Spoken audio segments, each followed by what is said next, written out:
This is Vicinity 95.3 FM, Ikejile, Ijesha. The time is 6 o'clock. I am OLUWAFUNKE Israel with news nationwide. First, the headlines.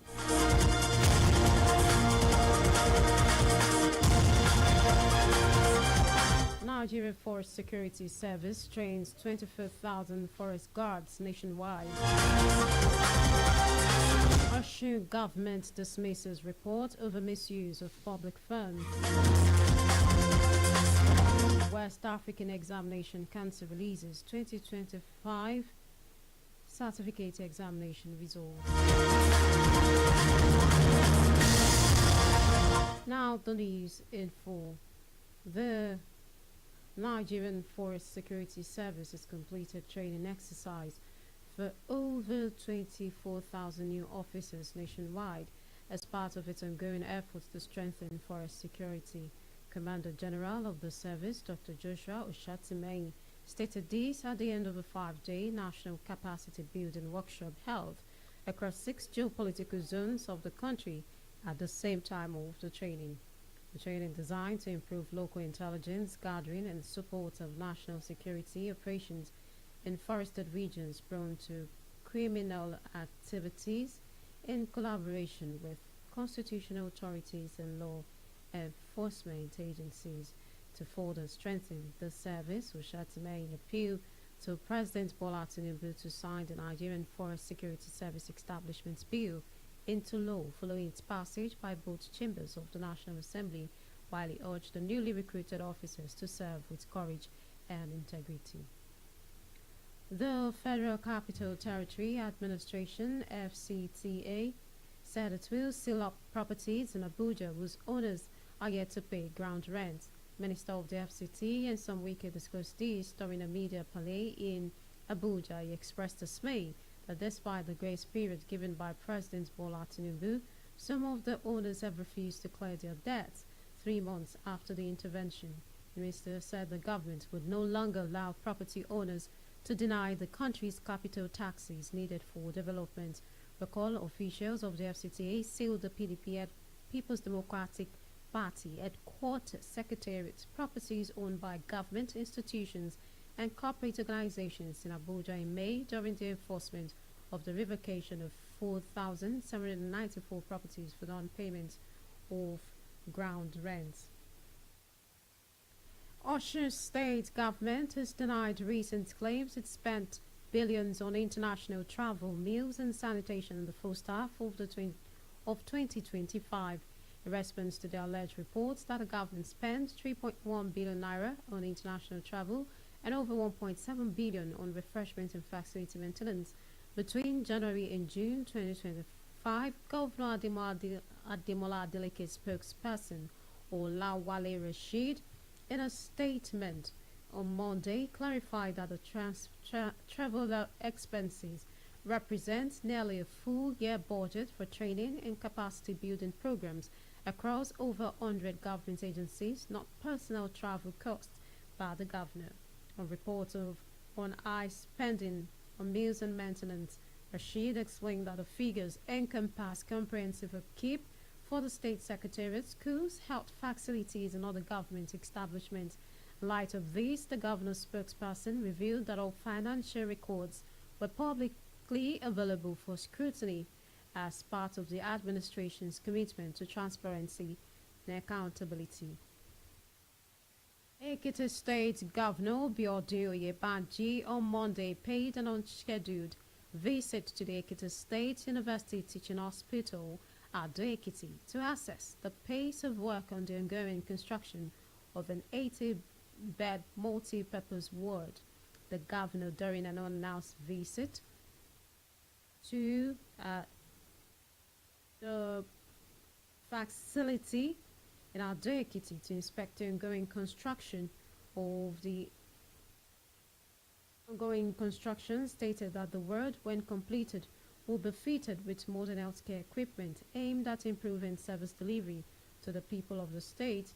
He also engaged with the site engineer and workers during the inspection, urging them to stick strictly to the project's timeline. Oyebanji affirmed that routine checks were a key element of his administration's strategy for ensuring accountability and quality across all ongoing projects in the state. Kwara State Governor Abdurrahman Abdurrazak has approved the allocation of 20 billion naira in the supplementary budget to upgrade public school infrastructure across the state. The new funding is aimed at building on the administration's extensive education sector reforms since 2020, following the restoration of the state's relationship with the Universal Basic Education Commission, UBEC.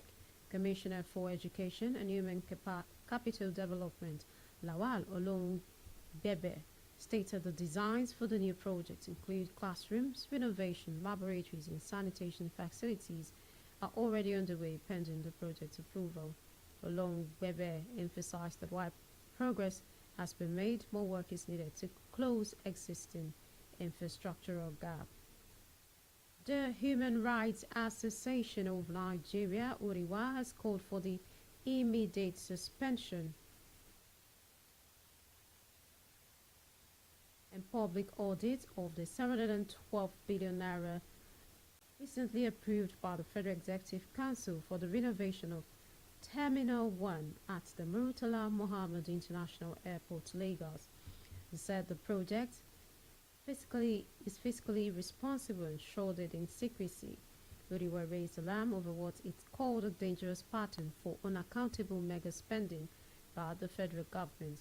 The rights group questioned the rationale behind the enormous sum earmarked for a partial overhaul of an existing facility at a time the nation is grappling with severe economic hardship, high inflation, ballooning debts, and deepening poverty. The national coordinator, Emmanuel Nwobiko Uriwa, demanded a halt to the project pending a comprehensive public breakdown of the cost, scope of work, and bidding process. Reacting to the development, educator and research assistant Abdulmalik Salman said the allocation is outrageous and there is the need for transparency in ensuring the fund is put into judicious use. To the Minister of Aviation, Mr. asking questions or discussing on the television. He was asked about the fact that at an international airport, the Wi-Fi in the airport is not working, and it's supposed to be an international airport. So this was part of the reasons he advanced for this amount of money. But I think that amount of money is very outrageous, and that money is spent. I think the legislative arm of the government needs to do their own proper job of oversighting so that they look at the details of this upgrade or innovation so that we will be sure that our money is being spent on what needs to be spent on and is being used judiciously. This is Vicinity 95.3 FM, Ikejile, Ijesha. News nationwide will continue shortly.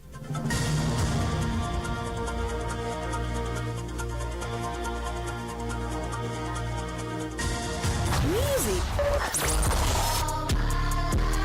sports, in towards Lukaku, entertainment, politics, all on your darling station, Vicinity 95.3 FM, Ikejile, Ijesha. Thanks for staying tuned. For news update and live streaming, visit our website at vicinity953fm.com.ng. You can also follow us on all social media platforms on Vicinity YouTube and TikTok at Vicinity95.3 FM. For breaking news around you, send us an email at vicinitynewsroom@gmail.com or call 081-4365-8302. Now the rest of the news.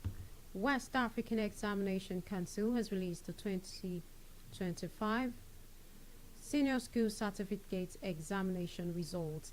The examination body confirmed the release in a statement on X, calling on candidates who sat for the exam to go assess the results online through the Council's result portal. Head of the Nigerian National Office of WAEC, Dr. Amos Dagood at a press briefing held at the Council's national headquarters in Yaba, Lagos on Monday, described the overall conduct of the examination as a huge success despite logistical and operational challenges. WAEC noted that 38.32% of candidates obtained credits and above in 5 subjects including English language and mathematics. Nigerian Union of Journalists NUJ criticized the Niger state government for threatening to shut down a private radio station, Badagi FM, and demolish the station's premises. In a statement signed by the NUJ National President Al-Hassan Abdullahi, noted the alleged act as a blatant act of intimidation and an assault on press freedom. NUJ President reminded the state government that the National Broadcasting Commission remains the only legally empowered authority to regulate licensed or sanctioned broadcast stations in the country. He called on Governor Bago to withdraw the threats of closure and demolition immediately and allow the proper legal channels to address any issues. Civil society groups, professional associations, and the general public have also been enjoined to resist any form of executive high-handedness that undermines press freedom. Now in Lagos, the state government has appealed to residents to remain calm following continuous heavy rainfall in the past 12 hours, warning of possible flash floods, especially in low-lying and riverine areas of the state. Commissioner for Environment and Water Resources, Tokunbo Wahab, on Monday reassures that the state has resilient infrastructure in place to manage flash flooding. However, he acknowledged that the intensity of the current downpour may temporarily overwhelm drainage systems. He urged residents, motorists, pedestrians to stay vigilant, avoid wading through floodwaters, and advise against driving or walking through flooded areas due to the risk of being swept away, and warned against dumping refuse into drainage channels, emphasizing that the government is intensifying year-round drainage maintenance and expanding infrastructure to improve water flow. A bit of sports. Nigeria's The Tigress women's basketball team returned to a rousing welcome at the Nnamdi Azikiwe International Airport in Abuja today, Monday, following a 5th consecutive title win at the 2025 FIBA Women's Afro-Basket Championship in Abidjan, Côte d'Ivoire. Officials of the National Sports Commission, Association of Nigerian Women in Sport, and a handful of supporters, among others, were on ground to receive the team. The Tigress defeated Mali 78 against 64 in Sunday's night finals at the Palais de Sport de Chivelle, sealing a 7th Afro-Basket title and extending the Afro-Basket winning streak to 29 games, becoming the first team in Africa to achieve the feat. The team is scheduled to visit President Bola Tinubu, who will officially receive the players and coaching crew in recognition of their outstanding accomplishment. To end news nationwide, another look at the headlines. Nigeria Forest Security Service has completed training exercise for over 24,000 new officers nationwide as part of its ongoing efforts to strengthen forest security. We told you the Osun state government has denied recent claims it spent billions on international travel, meals, and sanitation in the first half of 2025.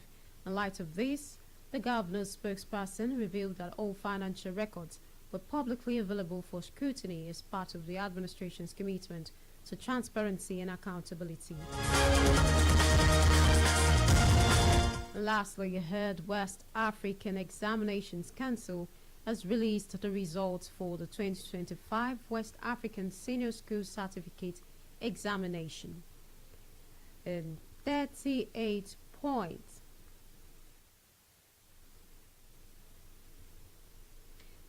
32% of candidates obtained credits and above in 5 subjects, including English language and mathematics. And just before we go, the last line: the energy of the mind is the essence of life. That was News Nationwide as edited by Shay Ibrahim. I am OLUWAFUNKE Israel. Many thanks for listening. Good evening.